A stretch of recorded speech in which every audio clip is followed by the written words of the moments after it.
Today what I'm going to do is turn my moulds upside down. So what I'm going to be doing is breaking the mould with a mould. I've got these moulds here. Now I've already turned this one inside out, and these are the vase moulds, and I want to do something just slightly different with them. So I'm going to turn them like that inside out and then push this bit again back into the middle. So the shape of it is actually on the outside rather than on the inside. And they just take a little bit of fiddling. I think this experiment's going to work because I've used the wrong side of moulds before. So that wasn't too difficult, and now that's inside out. And what I'm going to do is ensure that this bit here is actually pushed back down because I don't want that to show anywhere. And the next thing that's really going to be important is to make sure that these are clean all the way around. So what I'm using is my big wipes because they clean moulds beautifully. They get everything off. Mica powder, anything that you've got on there, colour, pen, flakes, gold leaf, anything that will get it off that mould. Right, so now I've got it into that shape. What I need to do is make myself a little casting pot, and I'm going to use an upside down pint pot. That's all that is. Pop that over there like that. Mark on there where I want it to come off, just using a pen, and then cut that bottom bit off there using a pair of scissors or a blade. Either one will work just as well. Let's get rid of that mark there because we don't want that there. Keep that because that'll be useful for paints and things like that. And now I need to make a base for it. So I've got some clear perspex here, and all I'm going to do is cut a couple of bits out to stick that onto. And now all I'm going to do is, with a hot glue gun, is go around the edge here of this mug and glue that onto there. Push it down quite firmly to ensure that that is fully adhered to that piece of plastic, because we don't want it going anywhere and we also don't want it leaking out. And then I'm going to go round the edge again, all the way round, and seal that all the way around there as well. I'll do exactly the same for the other one. Quick thank you to everyone that got me a coffee last month. I can't tell you how much I appreciate your support and your kindness. All the names are coming on the coffee board now. I'm currently saving up because I'm having to move for personal reasons and I need to set up a new studio. So thank you. So one of these I'm going to leave completely clear, so I'm not putting anything on. And the other one, I'm going to add some chameleon flakes to it. And I'm going to use two different colours of chameleon flake. I'm going to be using a gold and a grape, I think. I'm actually going to put that on quite random. Make it look a bit modern-y, I think, maybe. Who knows how it's going to come out. And all I'm going to do is brush that onto my mould like this, going all the way round. And now we've got that grape on there. What I'm going to do is fill in the rest of the gaps using some of this gold. And there may be some transparent bits as well come through. And I'm fine with that don't actually have any colouring on.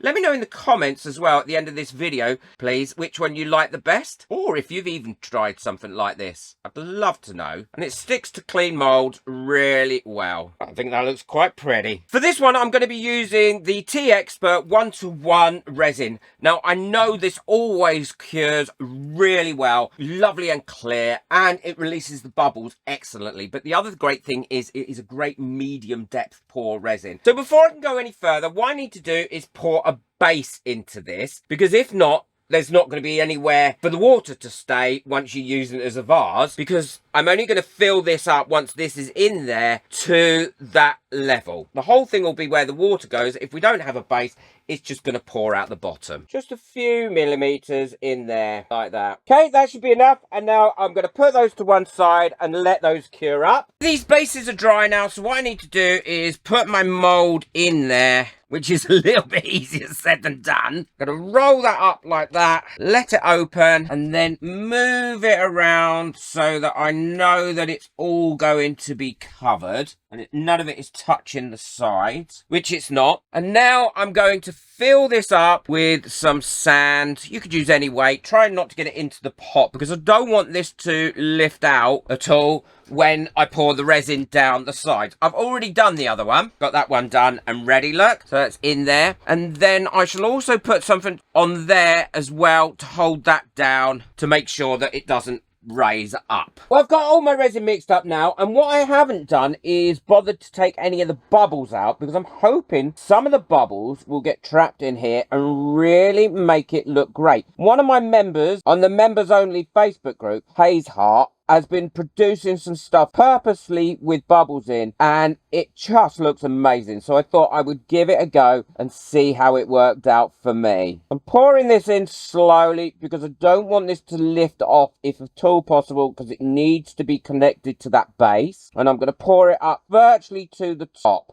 There we go. So that's virtually to the top. And now what I'm going to do is put a bottle of something on the top of there to ensure that that doesn't lift up. Just to give it that little bit of extra weight, I'm going to use a little pot of mica powder. So I'm going to fill this one up, let them cure up, and then we can have a look and see what they're like. I'm quite excited about this. Well, these have all cured up now, and unfortunately, I didn't put enough weight on this one, and it has risen a little bit. So some of the resin has gone under there, so there's not as much depth here. And also, it's leaned a little bit against the side, so it's not going to be as thick. I wasn't going to recast it because I like to show you when things don't work out. So I'm going to take this mould out. Oh, it didn't actually go into the thing too much, so that's not too bad. And it has made quite a nice little dish. I'm going to trim this edge up where it was too thin, because I don't want those sharp bits there. So this one is about the thickness that I wanted all the way around. And let's have a look at this one. And it didn't raise up because I did put enough weight on the mould before I actually cast it, which makes a big difference. So that's going to be the right height. Now it's going to have a little bit of stuff that I need to trim away at the top. So there we go. That one's come out, and I think that looks really pretty. But again, we need just to trim that really